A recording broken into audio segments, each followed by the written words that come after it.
Welcome back viewers. आपका आज बड़े इंटरेस्टिंग टॉपिक पर आप देख रहे हैं कहानी कुर्सी की। मोदी और मुसलमानों, मैंने इसका आपको कॉन्टेक्स्ट बताया था क्यों आज ये चर्चा हो रही है, कि मोदी जी अपनी स्पीचेस में अब खुलकर मुसलमानों से बात कर रहे हैं उनसे डायरेक्टली। और उन्होंने कहा भाई ये ट्रिपल तलाक मैंने हटाया था, केवल मुस्लिम महिलाओं के लिए नहीं हटाया था, पूरा मुसलमान परिवार वो तबाह होता है जब किसी बहन को बेटी को 3 तलाक मिलता है। तो इससे मुसलमान का जो मर्द है घर के अंदर का वो अछूता रह जाता है, ऐसा नहीं है। तो ये सब मुसलमानों के लिए कॉन्टेक्स्ट उन्होंने दिया था, ये मेरे अपने हैं, ये मेरा परिवार है, मुसलमान परिवार भी मेरा परिवार है, इसलिए हम लोग आज ये बात कर रहे हैं। हमने बात की भाई फिर भी वोट क्यों नहीं मिलता मुसलमानों का मोदी को, वही 8% 7% वोट क्यों मिलता है मोदी को। योजनाओं में जो है 30 35 38% तक रिप्रेजेंटेशन है योजनाओं में मुसलमानों का, लेकिन वोट तब भी उतना नहीं है, 1/4 वोट भी नहीं मिलता है। तो इसकी वजह क्या है, वो मिसट्रस्ट क्या है, इसकी हम लोग लगातार बात कर रहे हैं। और क्या मोदी 10 साल में इसको खत्म कर पाए, या इस चुनाव में आगे जाकर के इसको खत्म कर पाएंगे। और मोदी ये करना क्यों चाहते हैं, जीत तो वैसे ही रहे, मुसलमान वोट की वजह से तो नहीं उनकी जीत हार पे फर्क पड़ता कोई। हम बात कर रहे हैं 350 सीट की, 325 सीट की मोदी को आएगी क्या, तो मुस्लिम वोट की वजह से तो नहीं मोदी जीत रहा है। फिर क्यों चाहिए वोट मोदी को मुसलमानों का, इस पर हम लोग अभी आगे बात करेंगे। लेकिन मैं पहले आपको उनकी एक और बात सुनाना चाहता हूं। कांग्रेस पार्टी पर उन्होंने ये कहा, क्योंकि कांग्रेस पार्टी सबसे लंबे वक्त तक मुसलमानों के वोट को लेती रही, तो उन्होंने कहा कि अभी जो इन्होंने अपना मैनिफेस्टो निकाला इसमें तो मुस्लिम लीग की छाप दिखाई देती है। अब मुस्लिम लीग जब मुस्लिम लीग बोला जाता है ना, तो हमारे देश के अंदर किसी भी देश की कॉन्शियंस जो होती है ना, उसमें एक हिस्टोरिकल मेमोरी होती है, ऐतिहासिक मेमोरी होती है, वो है अभी हमारे यहाँ कि हमारा बंटवारा हुआ था। हमारा बंटवारा किसने किया था, मुस्लिम लीग के जिन्ना ने करवाया था, वो हमारे सबकॉन्शियस में बैठा हुआ है। तो इसलिए अगर मोदी जैसे नेता मुस्लिम लीग कहते हैं ना, अचानक से ट्रिगर करता है अंदर आदमी के कुछ, फिर से ऐसा कुछ है क्या हमारे देश में, अभी भी वो सोच है क्या। तो मोदी क्यों कह रहे हैं ऐसा, इस बात को उन्होंने क्यों दोहराया, आप उनकी ये बात सुनिएगा। फिर मैं आपको माधवी लता, जिनको खोजा नरेंद्र मोदी ने और ओवैसी के सामने लड़वा रहे हैं इस बार, उनकी बात भी आप सुनिएगा।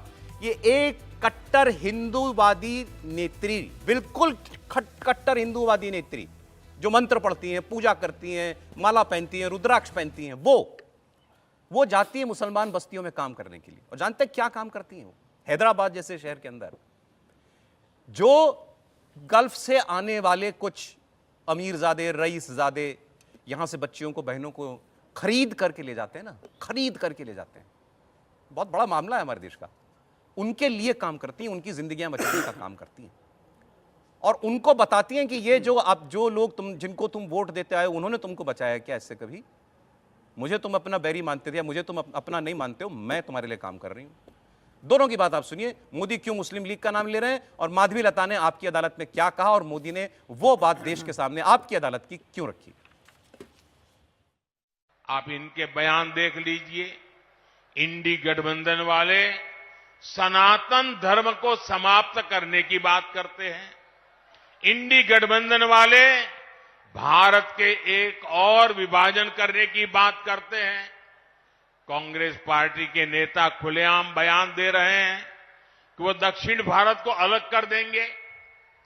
2 दिन पहले कांग्रेस ने जो अपना घोषणा पत्र जारी किया है, उसमें भी मुस्लिम लीग के विचारों की छाप है। कांग्रेस ने घोषणा पत्र नहीं, तुष्टीकरण पत्र जारी किया है। एक तरफ तो लोग कहेंगे मोदी जी मुसलमानों का वोट मांग रहे हैं, फिर ये भी कह रहे हैं कि दूसरी पार्टी मुसलमान का तुष्टीकरण कर रही है, मुस्लिम लीग की याद दिला रहे हैं, क्यों और क्या विरोधाभासी हैं दोनों बातें। देखिए, एक बात मैं आपको बताता हूँ। 1906 में ढाका में जब मुस्लिम लीग की शुरुआत हुई, तो किस बात पे शुरुआत हुई, मुस्लिम रिप्रेजेंटेशन और मुसलमानों के इंटरेस्ट को सेव करने के लिए। उसके बाद 1906 में ही उनका एक सम्मेलन हुआ, मुस्लिम एजुकेशन कॉन्फ्रेंस, जिसमें साफ कहा गया कि मुसलमानों की रिप्रेजेंटेशन होनी चाहिए। यानी उसका जो थॉट था, जिसको हम आगे कहते हैं कि वो बाद में बंटवारे में बदला, वो था मुस्लिम रिप्रेजेंटेशन का। बीजेपी कितने मुसलमानों को रिप्रेजेंटेशन देती है, कितने खड़े किए कैंडिडेट, याद करिए, नहीं करती। हाँ, तो दिल्ली और के म्युनिसिपल नहीं है इसके लिए। हाँ, मैं यही बोल रहा हूँ। तो जब आप उनको रिप्रेजेंटेशन देने के लिए तैयार नहीं हैं, तो आपको वोट देने के लिए क्यों तैयार हो। ठीक है, तो बड़ी साफ बात है। और इसमें मैं ये नहीं कहता कि बीजेपी कोई गलत कर रही है। बीजेपी की पूरी राजनीति जो है हिंदुओं के लिए है, वो ऐसी एक दल से निकली हुई, आरएसएस से निकली हुई वो है, जो कि हिंदुओं के लिए काम करती है, उसके लिए अपॉलोजेटिक नहीं है। और प्रधानमंत्री भी खुद अपॉलोजेटिक नहीं है, और मैं उसे सही मानता हूं। जी हाँ, रागी जी। देखिए, मैं इस बात से तो सहमत हूं कि मुस्लिम रिप्रेजेंटेशन ही जो है वो जो है बाद में जाकर के भारत के विभाजन के लिए भारत का विभाजन किया। लेकिन ये कहना कि भारतीय जनता पार्टी सिर्फ हिंदुओं के लिए काम करती है या भारतीय जनसंघ सिर्फ हिंदुओं के लिए काम करती है, ये बिल्कुल अपने आप में एक गलत प्रेमाइस है, ये गलत उपहार है। ऐसा इसलिए कि मैंने अभी भी योजनाओं का आपको सिलसिलेवार तरीके से, चाहे वो मुद्रा योजना हो, चाहे वो उज्ज्वला योजना हो, चाहे किसान सम्मान निधि योजना हो, चाहे जितनी भी योजनाएं हैं, भारत सरकार ने, कम से कम नरेंद्र मोदी की सरकार ने किसी भी रिलीजन को हर्ट करने के लिए नहीं ठीक किया है सर, वो बात हो गई। दूसरी क्यों बात, मुस्लिम लीग की याद दिला रहे हैं दूसरी वो? बात, हाँ, इसलिए दूसरी बात, अपनी विरासत बचाने के लिए और आपको संतुष्ट करने के लिए हम अपनी मां को मां नहीं कहें, यह नरेंद्र मोदी ने मना कर दिया कि हम ऐसा नहीं करते। कांग्रेस पार्टी ने यही किया, मुस्लिम तुष्टीकरण के लिए अपनी माता को अपनी माता कहने से लिए हमारे लिए दूसरे के धर्म में जो क्या है अभी प्रणम्य है। कांग्रेस के मैनिफेस्टो में ऐसा क्या है कि आपने, उन्होंने कहा कि बिल्कुल आपने, मुस्लिम लीग की छाप है? देखिए, मुस्लिम लीग की छाप होने का मतलब क्या है?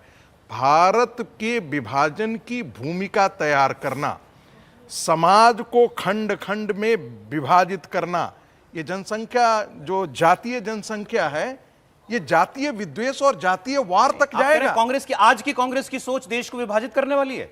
दूसरी, प्रधानमंत्री ने कहा उत्तर और दक्षिण की बात जब आप बात करते हैं तो ये कौन सी सोच है? ये समाज को खंडित करने की ही तो सोच है। जब आप सनातन को एक तरफ गाली देते हैं तो ये कौन सी सोच है? जिसको कहा जाता है, दुनिया के बड़े बड़े सोशल साइंटिस्ट कहते हैं कि हमारे यहां भाषा नहीं है जो भारत को जोड़ करके रखी है, हमारे यहाँ का धर्म और आध्यात्म जो है इसको जोड़ करके रखा है, हिंदू रिलीजन इसको जोड़ करके रखा है।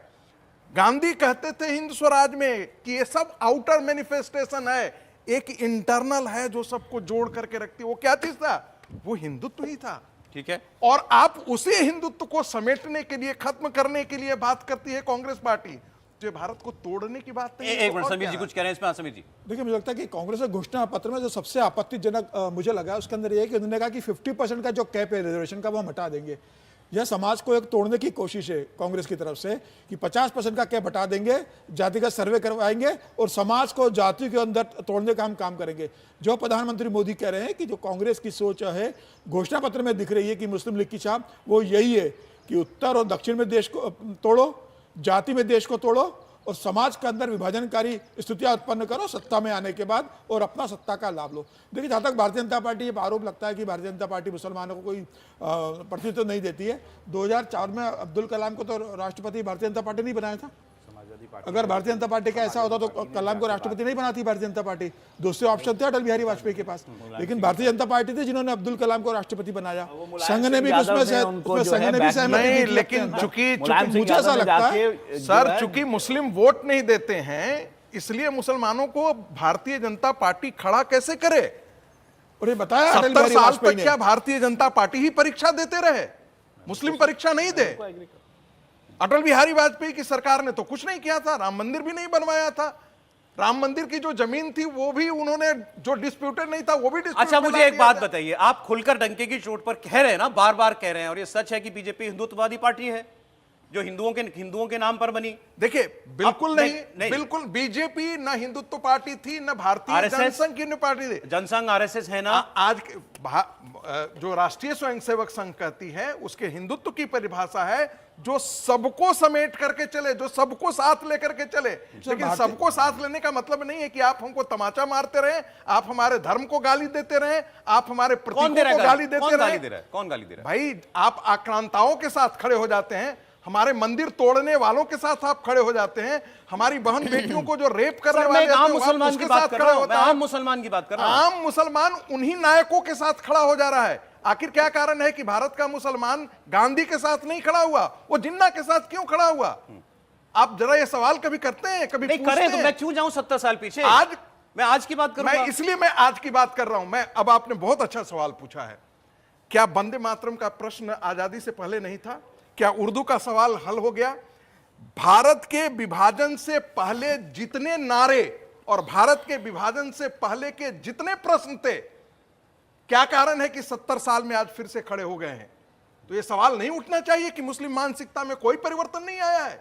एक बहुत छोटा सा तबका है जिसमें वो परिवर्तन आ रहा है, लेकिन ये कहना कि मुस्लिम मानसिकता में परिवर्तन हो रहा है, मैं तो ऐसा नहीं देखता नहीं तो हूं। क्या मोदी मुस्लिम उर्दू का मानसिकता को सवाल बदलना ज्यों का चाहते त्यों हैं? खड़ा है, मोदी क्या वंदे मातरम का सवाल ज्यों का त्यों खड़ा है, इजराइल का प्रश्न ज्यों का त्यों खड़ा है, टर्की का सवाल ज्यों का त्यों रिप्रेजेंटेशन खड़ा है, नहीं देंगे, पैन इस्लामिज्म ज्यों का लेकिन त्यों खड़ा मुस्लिम है। मानसिकता को बदलने की कोशिश करेंगे, हो पाएगा क्या? देखिए, अगर रिप्रेजेंटेशन नहीं देने की बात होती तो बिहार में एक भी मंत्री नहीं बना तो भारतीय जनता पार्टी सैयद शाहनवाज हुसैन को मंत्री बनाती है। उत्तर प्रदेश में एक भी नहीं बना तो दानिश रिजवी को मंत्री बना देती है। उससे पहले भी वो मुस्लिम मंत्री बनाती है और एमएलसी टोकन होता है, हर सरकार में एक ये मंत्री आपने देती है। ठीक कहा। भारतीय जनता पार्टी को वोट न दें, वो टोकन भी दे, इसके लिए बाध्य है। और मुसलमान प्रत्याशी जहां जहां लड़े वो हार जाए। और मैं कह रहा हूं केरल में भारतीय जनता पार्टी ने बहुत जहीन प्रोफेसर साहब हैं, पुराने वाइस चांसलर हैं, उनको बनाया है इस बार लोकसभा में प्रत्याशी। केरल में मुस्लिम प्रत्याशी दिया, तो मुसलमानों को वोट देना चाहिए। लेकिन चूंकि आप जो बार बार सवाल पूछ रहे हैं उसका जवाब सबसे जरूरी है। और ये कुल जो मैनिफेस्टो में 9 बिंदु हैं, उसमें मैं एक बिंदु पढ़ता हूं और इसी से आप समझिए, वैसे तो सब इसी तरह से हैं। एक तो पहली बात यह कि अलग से मैनिफेस्टो में माइनॉरिटीज के लिए कांग्रेस को कुछ पॉइंट डालने की क्या जरूरत थी। और दूसरा जो आप कह रहे थे, क्या वो कह रहे हैं 3 तलाक वापस ले लेंगे, जरा सुनिए क्या लिखा है उन्होंने। 7वां बिंदु है, Congress will ensure that like every citizen minorities have the freedom of choice of dress, food, language and personal laws. अब आप कहेंगे कि सब नागरिकों की तरह वो कह रहे हैं, पर्सनल लॉज ही आता है 3 तलाक, पर्सनल लॉज ही आता है जो यूनिफॉर्म सिविल कोड में आता है, जिसको लेकर पूरे देश में हंगामा मचा हुआ है। आगे वो क्या कह रहे हैं, Congress promises to meet long standing demands of inclusion of more language in the 8 city. ये तो खैर उर्दू को लाने की बात हो गई। We will encourage reform of personal laws, such reform must be undertaken with the participation and consent of community. Reform है ना, बात हो रही है रिफॉर्म की। All India Muslim Personal Law Board से ही बात करेंगे। All India Muslim Personal Law Board से बात करेंगे, जो इतने सालों से मुसलमानों को पीछे ले जाने की बात करता है। और जब ये फूड, एजुकेशन, पर्सनल चॉइस इसकी बात करते हैं तो हिजाब आ जाता है। खाएंगे क्या, किसी के घर में कुछ मिलेगा क्या, ये मैनिफेस्टो का एक सवाल का जवाब दे दीजिए सर। बस एक सवाल का जवाब। नहीं, एक हलाल आ जाता है, हलाल एक इकोनॉमी आ जाती है, इस्लामिक बैंकिंग आ जाती है। एक मिनट, कॉन्स्टिट्यूशन का हवाला लेके पहला और दूसरा पॉइंट जो है उसमें we will respect and afford the fundamental right to practise one's faith and the rights guaranteed to religious minority under article 15, 16, 25, 26, 28, 29, 30। कहां किसको रोका जा रहा है?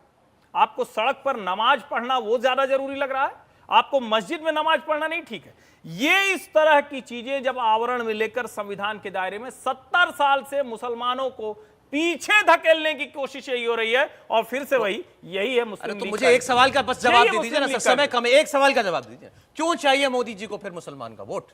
नहीं, हाँ, ये आपने बड़ा सवाल पूछा।